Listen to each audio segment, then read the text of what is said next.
Hello and welcome back to the Football Rundown. Today we've got some transfer news to talk about actually with Stockport County. Yesterday we were talking about, the sacking of Neil Ward at Salford City and what that might mean for Odin Bailey's chances of making a move to Stockport County in January possible. A bit of a spanner in the works, some people might say. Today we've got some transfer news to talk about. We've got confirmed news. We've got a player that's coming in for Stockport County in January, already secured, and I want to get people's thoughts on the signing. As I say, it's not the most exciting position to cover with some a left back coming in.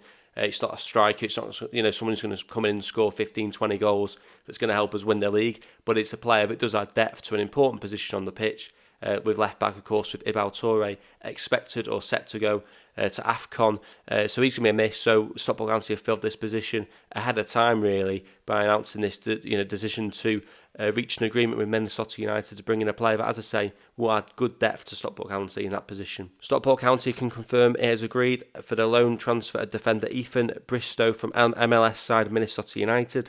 Ethan will begin training with the first team immediately and will be available for selection once his international clearance arrives in January. So he's coming in on loan to the end of the season to add depth to the position we just spoke about. He's going to come in and he's already, he can start training with us immediately, the first team. That's going to help him integrate into the first team, I suppose, before Ibal Toure goes and jets off to AFCON. So that's good in a lot of ways. He obviously won't have played much football, considering that Minnesota's season will have finished a few months back. So he's going to need a few weeks, I think, to get back up to full speed. And of course, he's got that time with Ibal Toure not yet at AFCON. So I think that's probably why they've done it. That's why they've wanted to do this deal quite quickly to allow, of course, the time for Ethan to get up to speed and obviously not throw him in at the deep end. I don't expect him to be a starter in that position anyway. I think that we've got very capable players who can cover that position.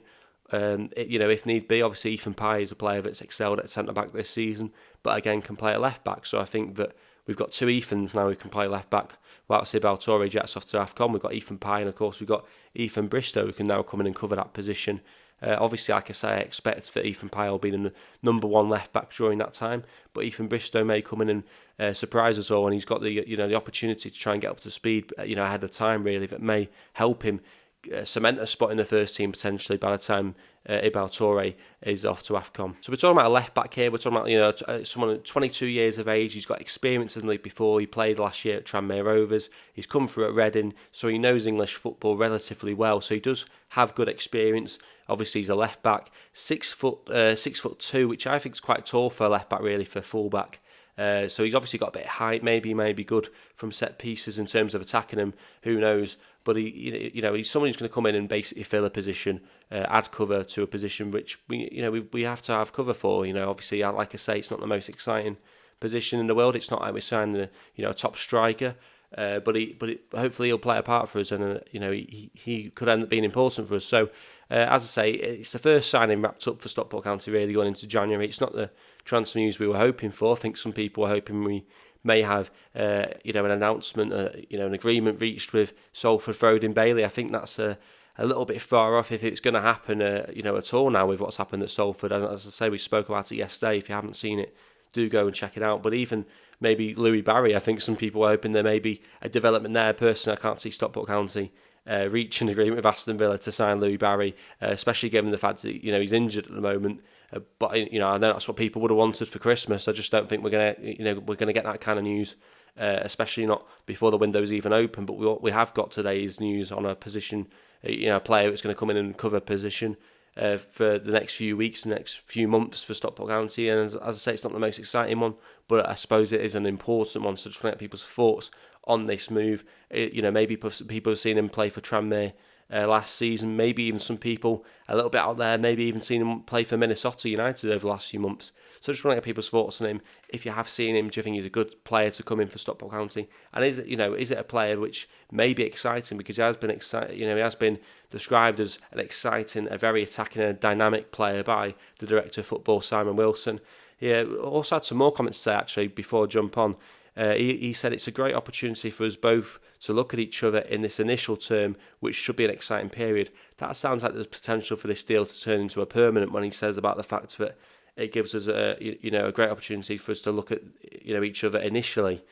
So we'll have to wait and see. Maybe there's more on that and maybe at the end of the season, if he does perform well, we may see a permanent deal happen for him. Of course, he has played for Reading before, who are a League One side now, so maybe he has got the ability to potentially do a job in League One, which we're not promoted yet, but we would be expecting to be in League One next season with the position we're in at the moment. Again, we can always drop out, but I think that going into the next few months of the season, particularly this January transfer window, we will be looking at how we can get ourselves into League One, and I don't think that's arrogant to say that at all. I think we're top of the league at the moment. We really, if we fall beyond third, then I think it's unacceptable. So I think it's quite right that Stockport County would be looking at players that are capable of handling themselves in League One, because really that is where we should be looking to be next season. Another bit of transfer news, if you can call it that. I wouldn't say it's the most reliable source, but I heard someone discuss it before in the comment section, so I thought I'd talk about it. It did come from Football Insider, so I don't know how reliable that is. Probably not reliable at all. It's certainly not come from someone like Sam Byrne. So we're going to talk about this anyway, though, because it's come up, it's been mentioned, so I think it's quite right that we do it. But as I say, I've not heard anything that official on it. It does come from Football Insider. This is talking about Joe White, a player who's on loan at Crewe at the moment, on loan from Newcastle. They're saying that Newcastle are ready to terminate Joe White's loan deal at Crewe, with a deal already agreed for him to go to Stockport County for the second half of the season. So this is how it reads. It's saying that Newcastle United are terminating midfielder Joe White's Crewe Alexandra loan for him to join Stockport County for the second half of the 23-24 campaign.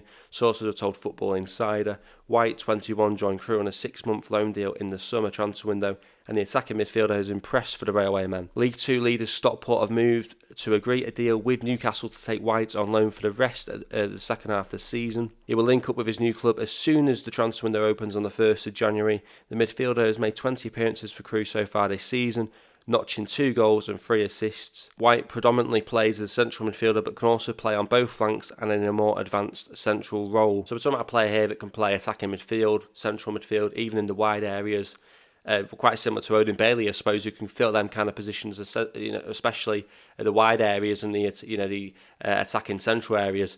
Whether or not this is going to happen, whether or not there's anything in this, whether or not that's a replacement for Odin Bailey because we can't reach an agreement with Salford City, I'm not so sure, but I'm just going to throw it out there because it's something that has been spoken about. Again, not official, but I want to get people's thoughts on it. Is this maybe a player that Stockport County should be looking at for the second half of the 23-24 season? And like I said before about looking for players that are ready for League One, is this a player that's capable of handling himself in potentially a higher league if we wanted to get this deal done and potentially make it permanent in the summer? I'm not so sure, but I want to get people's thoughts on these two players. Of course, the one we've secured already and the one that is allegedly going to be signing for us on the 1st of January, but again, not official, not really come from anything, from a verified source. But I want to get people's thoughts on it either way. Of course, Stockport have got the last game of 2023 tomorrow. Bradford City away from home. It's going to be a tough game. We know that Bradford are not doing well this season, but it's still Bradford. They're a big club, especially for League Two level, and it's not going to be easy. They're not going to want to go down easy against Stockport, of course, top of the league.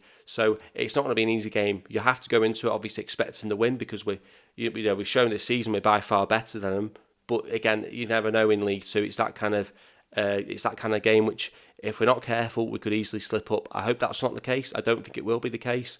I think that Stockport County have been there and done that this season already, and I think they've got their act together a little bit over the last few weeks. It wasn't the best performance on Boxing Day, of course, but it was a good point in the end against a team was second in the league at the time. We have to take it as it comes, and tomorrow I think it's important we win that game against Bradford because it's not going to get any easier on New Year's Day with Mansfield Town, of course, who've been incredible this season already. I mean, I've said, these 3 games that kind of run in between Barrow, Bradford, Mansfield, if we can maybe, beat Bradford and get a point, against Mansfield and, of course, Barrow, which we did, then I'm quite happy with that because it's a tough run-in. Barrow have been really good this season so far. Mansfield, of course, have been really solid. Probably been the most consistent team in League Two so far this season, even though they're not top of the table. They've only lost 1 game and they've been quite steady, I'd say, Mansfield. So that's probably the toughest game.